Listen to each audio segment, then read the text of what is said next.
आमच्या चॅनलमध्ये। सर, सरकारी पेन्शन जी योजना आहे त्याबद्दल खूप गैरसमज लोकांमध्ये आहे, काय आपलं त्यावर म्हणणं आहे? नमस्कार। आज या ठिकाणी देशाला ज्या हुतात्म्यांनी स्वातंत्र्य मिळवून दिलं, आज क्रांती दिन, अशा सर्व हुतात्म्यांना मी अभिवादन करतो। तसेच आज जागतिक आदिवासी दिवस म्हणून सर्वत्र साजरा केला जात आहे, तर भगवान बिरसा मुंडा यांना सुद्धा नमन करतो।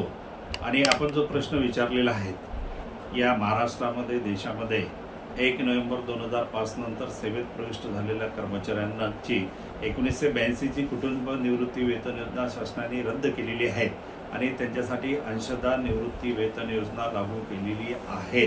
आणि ही अंशदान निवृत्ती वेतन योजना कशीच कर्मचाऱ्यांना परवडणार नाही, कर्मचाऱ्यांची हित जोपासणारी नाहीत। म्हणून जुनी पेन्शन हक्क संघटनेच्या वतीनं संपूर्ण भारतामध्ये, देशामध्ये कर्मचाऱ्यांना जुनी पेन्शन योजना लागू व्हावी हा लढा आम्ही देतो आहोत।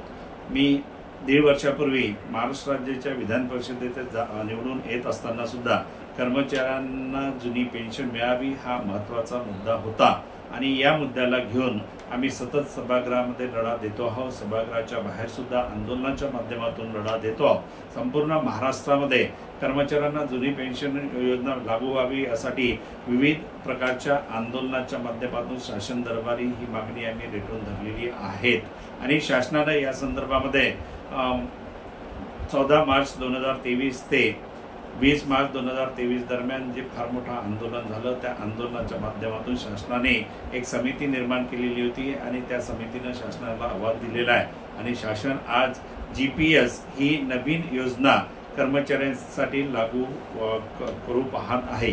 ती सुद्धा कर्मचाऱ्यांच्या दृष्टीने कशीच हिताची नसल्यामुळे कर्मचाऱ्यांना जुनीच पेन्शन योजना लागू करावी ही आमची रास्त मागणी घेऊन शासन दरबारी सभागृहामध्ये, सभागृहाच्या बाहेर सुद्धा ही मागणी आम्ही आंदोलनाच्या माध्यमातून करतो आहे। निश्चितच भविष्यामध्ये शासनाला याची दखल घ्यावी लागेल।